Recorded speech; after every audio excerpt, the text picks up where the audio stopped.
familija! Dobrodošli u još jedan video. Nadam se da me možete vidjeti. Malo sam vam mutnić zato što je fokus na ovom. To sam ja, na majici.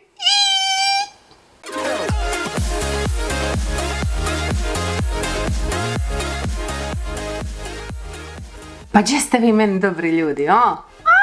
Pokazala sam vam ovu majicu nedavno na Instagramu i ovo je majica koju mi je izradila jedna divna, krasna curica s Instagrama.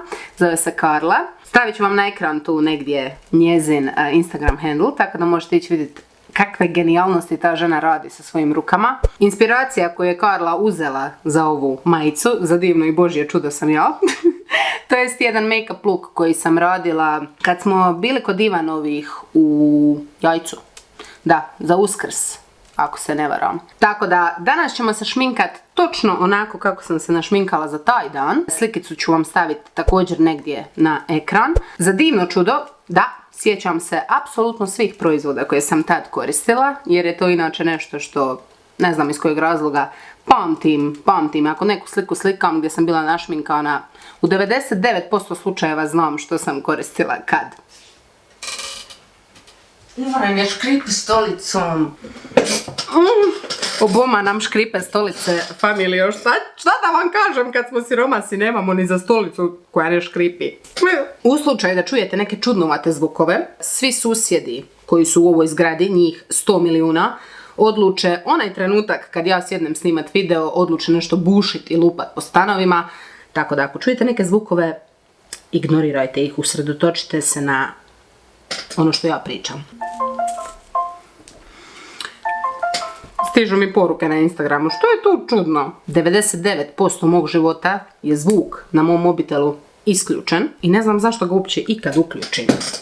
Umila sam se, imam Zjaja Goat's Milk kremu, kao i uvijek. Započet ću sa primerom, L'Oreal Infallible. Kao i uvijek proizvodi će vam svi biti linkani dole ispod videa. Ovaj primer, što sam vidjela da mnoge, pogotovo naše youtuberice, blogerice, griješe, znanje je moć, sastav je ključ proizvoda. Kad znate sastav, znate koristiti proizvode na taj način da proizvodi služe vama, a ne vi njima. I ono što nikako ne volim jest vidjeti kad blogerka kaže da, a nosi ovaj primer, jel tako, da neki puder ne valja i da je kriv puder, kad nije. Amo ovako, kako ćete shvatiti ovu pogrešku najbolje? Na primjer, vama se masti tokom dana T-zona, dakle ovakav silikonski primer ide samo na mjesta gdje su proširene pore. Ali u čemu je stvar ako vam se koža masti, posebice u T-zoni? Ako stavite silikonski primer na nos gdje se tako koža masti, tokom dana ono što će se dogoditi jest da će kroz vašu kožu probiti masnoća. Dakle, ovaj princip razmišljanja je, dakle, masnoća koja probije kroz vašu kožu i silikon poviše. Ako znate, jel tako, teksturu silikona, silikon poviše neke masnoće će skliznut s kože. Dakle, ovo nije primer koji se stavlja ako imate mastan nos na nos, već samo na pore da ih popuni. I, na primjer, ja ću ga staviti tu gdje imam par ovih malih rupica u koži, jer sam kao mlađa kopala sebi lice. Bila sam jako glupa, tako da popunim te rupice da zagladim kožu. Ali htjela sam vam napomenuti jer vidim da neki dosta griješe i onda okrive puder, da puder nije dobar, da puder klizne s face. Puder klizne s face samo iz razloga jer je nepravilan redoslijed proizvoda, jel tako, koji su stavljani na kožu. Nadam se da ste shvatili što sam htjela reći. Puder koji ću koristiti, koji će se prosuti tuda svukut po meni, je L'Oreal Infallible, ovaj u crnoj tubici. To mi je najdraži puder. Za masnu kožu dušu dao. Ne klizi nikud s lica, već ga ljudi koriste krivo. Neću ga nanositi izravno na lice, već ću ga nanijeti kistom. Znači krećem iz sredine lica prema vani. Nanijeću ga na nos na koji nisam stavila primer silikonski, tako da mi ne bi kliznulo ovo sve sa lica nakon par sati. I sad kad sam ga nanijela na, jel tako, sredinu lica prema vani, ću uzeti spužvicu, ovo je Real Techniques načančasta spužvica, i samo ću ga blendat u kožu. S obzirom na to da je ovo puder za masnu kožu, poprilično je mat, dosta brzo se suši, tako da ga moram što prije utapkat u kožu sa spužvicom, inače će mi ostati fleke po licu, Spuštam ga malo na vrat, tako da mi se ne bi vidjela ona gadna linija ispod brade. Ima poprilično jako prekrivanje i zato mi je jedan od najdražih pudera ikad. Znam da me neko pitao za onu staklenu verziju ovog u bočici. Isto je Infallible, isto je L'Oreal, logično. Ali taj puder mi se nije baš svidio. Oksidiranje dakako nije krivica samo pudera, ima ljudi koji obožavaju taj puder, ali na meni, na primjer, jako oksidira. To dakako ovisi o kako čijoj koži, to ovisi o vremenskim uvjetima. Ako ima puno vlage, puder će više oksidirati. A ja se preselila iz Lovrana u Labin, pada kiša i tamo i ođe. Meni je draži ovaj. Ako imate ikakve suhe dijelove na licu, ljuštit će se, jel tako, koža ispod njega, jer je ovo mat puder, nije za nikakvo perutava područja na licu i slično, ali puder nije tu da riješi skincare probleme, puder je tu da uživamo i igramo se sa šminkom, a kožne probleme rješavajte skincareom. Ono što ću sad napraviti, zato jer mi je koža malo šiznula radi svih mogućih rutina kroz koju sam provela svoju kožu unatrag par mjeseci, radi rutina koje kreiram za familiju. Malo ću prekriti ove gmazove koji su me došli posjetiti, ima ih par, pa ih moram malo prekriti. Catrice kamuflaža, dakako. Biće vam svi proizvod dole napisani, tako da se mogu sredotočiti na pričanje, a da ne moram spominjati svaki proizvod koji podignem. Eto, sad kad sam prekrila malo gmazove, pod hitno moram ići u kozmetičarke. Mislim da ćete ići sa mnom. Bilo vam se to svidjelo da idemo zajedno kod kozmetičarke da vidite cijeli proces čišćenja lica. Mislim da bi vam to bilo zanimljivo. Dalje idem sa korektorom. Znate već na koji način ja pokrivam ovaj umor ispod mojih očiju. NYX korektor. Ja nisam sigurna iz kojeg razloga je ljudima potrebno spavanje i zašto smo mi ljudi takvi pačenici da moramo ići spavat, jer je meni spavanje jedna od najglupljih mogućih stvari ikad. Zamislite vi koliko vremena bi imali za napraviti još stvari i još posla u svom životu da ne morate uopće spavati. Ali dobro, ajde, da nema spavanja, kad bi onda uspjela naša skincare rutina navečer djelovat? Da nema tih 7-8 sati koji su potrebni našoj koži da odmori. Stavljam malo ovog korektora i preko kapaka, radi venica ovih po kapcima. Čuj, 7-8 sati spavanja, ja spavam maksimalno 5 sati. Sad kad sam pokrila te modre kese ispod očiju, sad ću staviti korektor. Catrice HD, tako, uvijek. Koristim naravno sve one proizvode koje sam koristila za make-up look koji sam vam pokazala na početku. Malo ćemo staviti na nos. I blendat ću sve s pužvicom. Znam da zbog pozicije svjetla mi se radi sjena ispod očiju, ali podočnjaci su savršeno prekriveni. Ne dajte se uopće posumnjati u to. I sad kad sam ovo izblendala do savršenstva, ću uzeti kist. Neko me pitao koji je ovo kist kojim setam područje ispod očiju. Morphe M438. To je taj kist. Naravno znate Catrice Prime and Fine Waterproof, najdraži puder kamenu, bez boje, za setiranje. I fiksirat ću ovaj korektor i ispod oka i na kapcima. Ovo će pomoći da mi se sjenilo bolje blenda na očima. Znam da se gledam tu sa strane, ali tu mi je ogledalo, a ne mogu se gledat u ekran jer ne vidim apsolutno ništa. Izrezat ćemo ovaj dio jer znam da vas to ne zanima, ali istim puderom u kamenu ću matirat cijelo lice. Iako ovaj puder dosta mat sam po sebi, volim uvijek radi sljedećih proizvoda koji će uslijediti, volim uvijek fiksirat. Eto ga, gotovo. Dalje idem na, zaboravila sam ga izvaditi iz police. Dalje ću malo konturirati lice jer znam da sam taj dan konturirala bila malo svoje lišce da izgledam više slim. Tako da blago ću konturirati malo lice. Sad bi neko trebao dole ispod videa komentirati, džabati što se konturiraš i dalje si debela. Amo hejteri, gdje ste? Jednom čekam komentar. Konturiranje služi ne da bi debeli bili mršavi, već da bi dali nekakvu dimenziju svom licu. Konturiranje ne služi svrsi da bi neko bio bezobrazan dole u komentarima, već konturiranje služi da bi dali neku dimenziju svom licu. Jer kad stavite samo puder, a ako radite neki malo kompleksniji make-up look, ako stavite samo puder, bit ćete ravni. Lice će vam biti ravno. Lice vam neće imati, jel tako, konture, dimenziju. Bronzer koji sam tad koristila je bio Physicians Formula Butter Bronzer. koji stvarno miriše predivno. I vidjela sam da su izbacili parfem u ovom mirisu.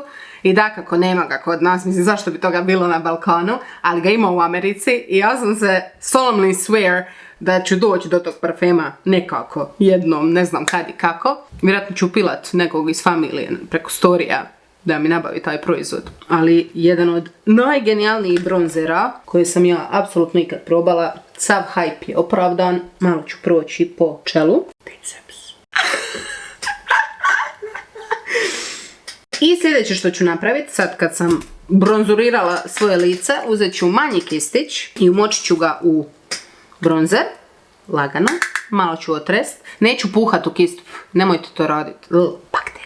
Znači, otrešću kist, jer puhanje u kist nije higijenski ispravno, pogotovo ako ste make-up artist. I malo ćemo zabronzat nos, tako da mi nos ne bi u sredini lica bio potpuno bijel. Nije konturiranje nosa, ali samo da mu damo nazad malo forme. To je to za bronzer. Sljedeće što sam koristila, moje voljeno Kiko rumenilo. Ovo su njihova Trio Fusion rumenila. I ovo je u nijansi Marsala, broj je 05, još uvijek ih imate u prodaji. Jedan od najboljih njihovih, definitivno. Proizvoda mislim da ste me prethodno već čuli da pričam o ovom rumenilu. I ovo je definitivno rumenilo koje ja obožavam nositi kad putujem, zato jer ima u sebi, jel tako, 3 različite nijanse koje ja volim koristiti kao sjenila za oči, što ćete vidjeti uskoro.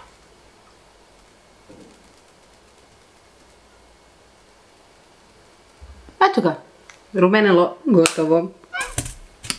Highlighter neću nositi sad, highlighter ćemo ostaviti kao šećer za kraj. Ono što ću sad napraviti je da ću srediti ove obrve, koje me u zadnje vrijeme nikako ne slušaju. I znam da sam tad koristila ovo Catrice Duo sjenilo za obrve, moje se malo ostrugalo, ali sjećam se da sam koristila njega. I da ne bi mi samo pričali o šminci, htjela sam vam pokazati, ako vidite tu poviše mog ramena, zašto to nije ravno? Samo sekundu, stoji ukrivo. Sad će mi to izluditi, samo ću o tome razmišljati sekundu. Je li sad ravniji? Jest. Obavezno mi recite u slučaju da se pomakne. To je YouTube counter koji nam je napravio naš tata jednorog.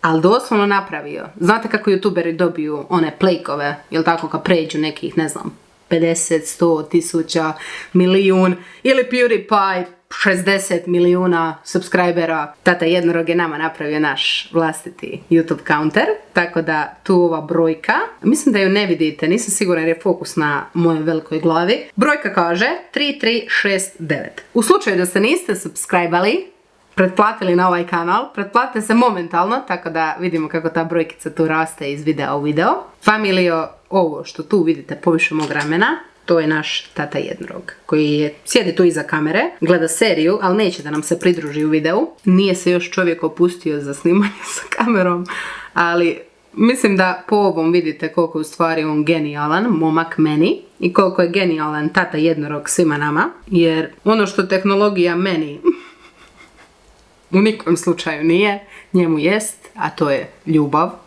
Moja ljubav je šminka. Ali možete samo po ovom vidjeti koliko je čovjek brutalno genijalan, jer je counter napravio potpuno sam, znači sve, od izrade kutije, od izrade zaslona, od žica i spojeva unutra, od programiranja koda da se taj broj refresha svako par minuta. Vidjela sam neke opaske koje dobivam dole u komentarima vezano uz moje obrve i da su mi obrve, i općenito na Instagramu na slikama i slično, da su mi obrve predebele. Znam da ljudi ne shvaćaju i to je nešto što se na slikama ne može vidjeti, koliko u stvari je moj oblik lica okrugal, koliko je moje lice široko, jer imam glavu kod socin bubanj, nije ni za čudit se uopće. U slučaju kad bih ja crtala tanje obrve, vjerujte mi, to bi izgledalo jako čudno, veoma čudnovato, na tako velikoj glavi imate tako malašne obrvice. Ajme, meni vidjela sam jednu sliku na 9gagu kao Pitagorin poučak i kao piše gore poviš ono pitanje koje smo svi sami sebi postavili, kao hoće li nam to ikad u životu zatrebat, i dole ispod slika obrva i onako piše ispod čekaj dok napravim da mi obrve budu jednake. Znači ja sam se pukla smijat, ali istina, potpuna istina. Deco, učite matematiku jer će vam trebat će vam jednom u životu da bi si znali iscrtati obrve kako Bog zapovjeda. Nemojte mi pljuvat obrve dole u komentarima, jer ću vam doći doma i polit ću vas micelarnom.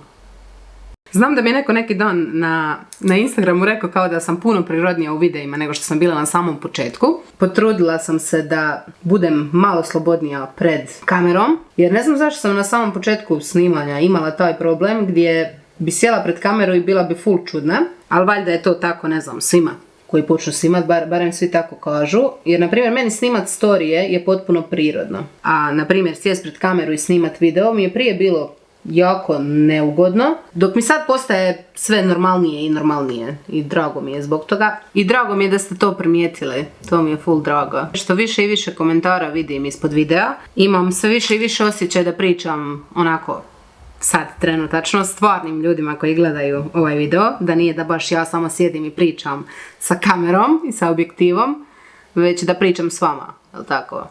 Dok ja crtam obrve, vi pažljivo gledate i slušate što ja govorim.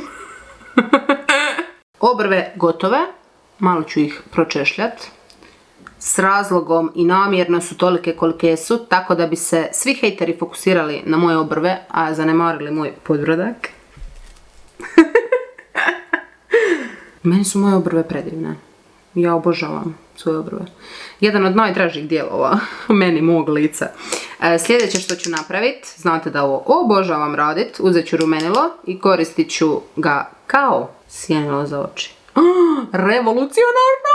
Čoksi treba udjelit, čoksi, pritom mislim da kako meni, veoma sam narcisoidna, meni treba udjelit Nobelovu nagradu.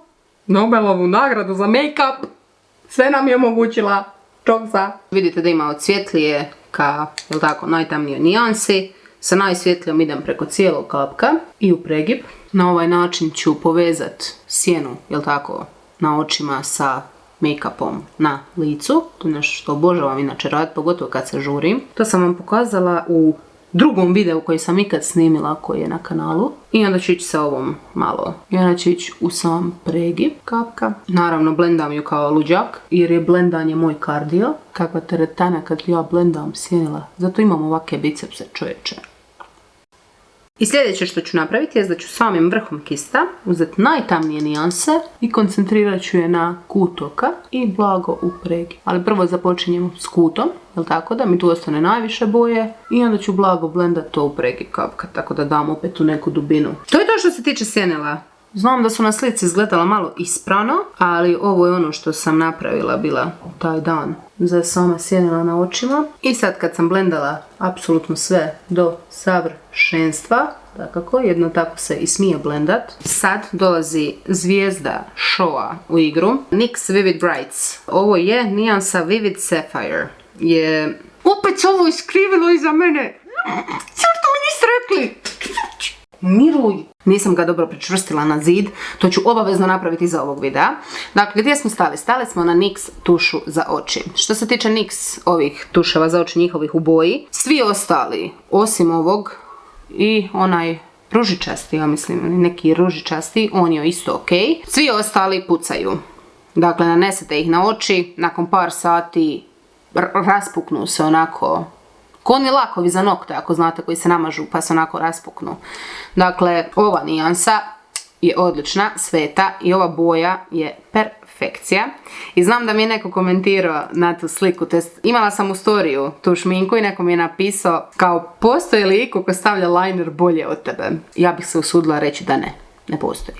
Ja sam bog eyelinera. S obzirom uz praksu koju imam kroz cijelo životno nošenje eyelinera, bilo bi smiješno da, ne znam, staviti eyeliner. Samo vježbajte, vježbom do savršenstva. Ja ću staviti liner, ovaj dio ću ubrzati ili ćemo ga malo preskočiti. Jer ono što sumnjam da vi imate jest vrijeme da gledate mene kako ja tu sad 5 minuta nanosim eyeliner, tako da, ajmo dalje. Tuš gotov, naravno, meni se pregrio aparat dok sam stavljala tuš, tako da ono što ste mogli vidjeti ste vidjeli i budite sretni i zadovoljni time. U međuvremenu, dok mi se hladio aparat, tako da ne bi mi eksplodirao u facu, sam stavila maskaru i samo ću dodati još mrvicu maskare na vrhove. Uvijek me pitate koju maskaru koristim, da su mi trepavice toliko ogromne. Uvijek kažem Evelyn Volume Celebrities maskara, ova zlatna, onako malo Ima bodycon oblik. Vi čujete ovu malu bebu koja plače? Ja nemam pojma ko u ovoj zgradi ima malu bebu, ali bitno je da ta mala beba je tu u zgradi, iako je niko u zgradi nema malu bebu. Bitno je da ta mala beba tu dok ja snimam video. First world problems, što da vam kažem? Samo sekundu. Evo me nazad. Vidi kako imam nacrtani highlighter na nosu.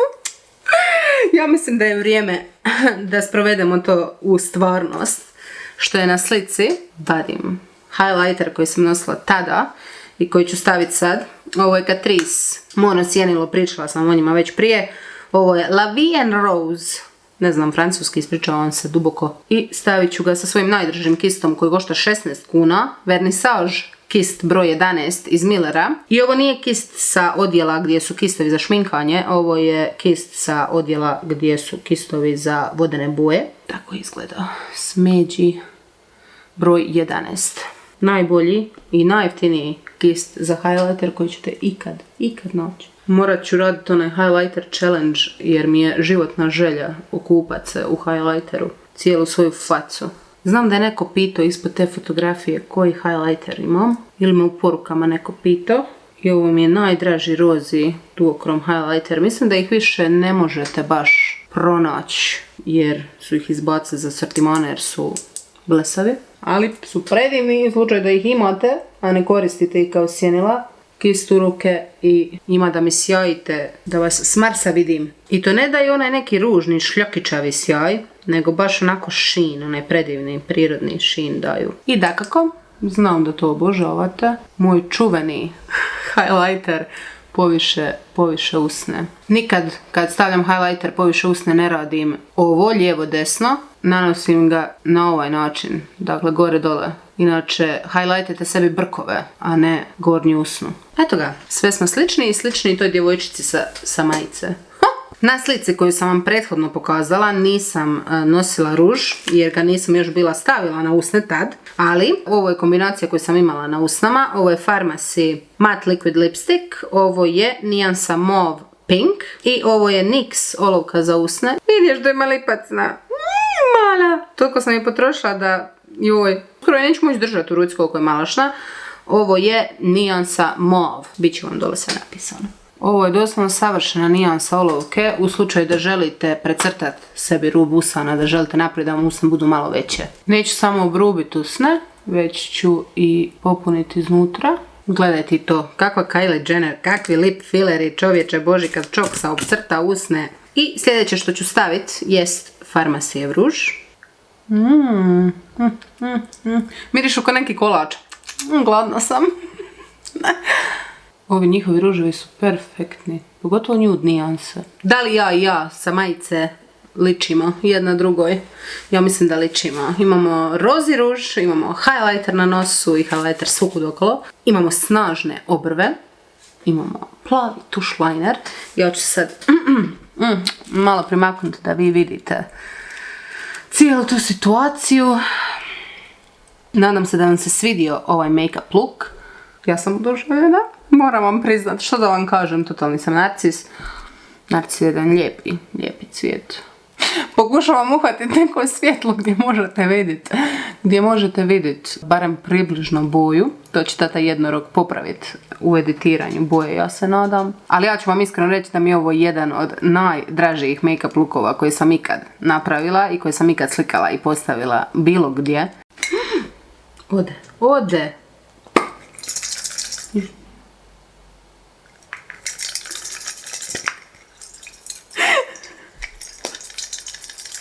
Zaboravili smo najvažniji korak ikad. Ivan mi se smije. Ja čujem kako šuškam vodom. Ja mislim da mi je to najdraži zvuk u životu kad ja izvadim balea vodu. Jer inače iz zancije znam ovako njega u slobodno vrijeme prskat. Da malo stopimo sve ove preškaste proizvode koje smo stavili na lice. U slučaju da imate ove proizvode koje sam ja danas koristila doma kod kuće, ja bih vrlo rado vidjela kako vi rekreirate ovaj make-up look. Iskreno da vam budem, meni je ovo jedan od najdražijih make-up lookova koje sam apsolutno ikad u svom životu stavila na svoje lice. Svi ovi proizvodi koje sam vam danas pokazala, ne pokazujem vam ih bez razloga, to su definitivno moji favoriti. NYX tuš pogotovo, ova boja pogotovo. Doslovno sam sretna dok gledam ovu boju tuša. To je to, familijo, za ovaj video. Nadam se da vam se svidio, nadam se da ćete dati malo podrške Karli koja mi je napravila ovu divnu majicu. Nadam se da vam se majica sviđa, nadam se da vam se sviđa make-up look. Htjela bih samo sekundicu se zahvaliti svima onima koji su mi ikad rekli da sam im ja bila inspiracija za bilo što su napravili. Ja bih se htjela zahvaliti Karli što mi je napravila majicu. Iskreno, Karla je jedna genijalna ženska i ta ženska će napraviti puno stvari u životu. Njene kreacije su doslovno fascinantne. Meni ona i njen mozak koji ja vidim kroz njene slike, jel tako, na majicama, je meni fascinantan. Ja možda, na primjer, znam crtat po ljudskim licima, ali da uzmem i da napravim ovakvo nešto, ne bih nikad mogla, ali sama činjenica da je ona u stanju, znači nacrtat mene i neki make-up look na majicu, meni je to fascinantno. Obukla sam ovu majicu danas za potrebe ovog videa i ovu majicu ću sad skinuti sa sebe, opraću je nježno, veoma nježno i uokvirit ću je. Tako da, Karli, hvala svima vama ostalima koji ste gledali video, nadam se da vam se svidio ovaj make-up look i vidimo se u sljedećem videu, familijo. Uživajte!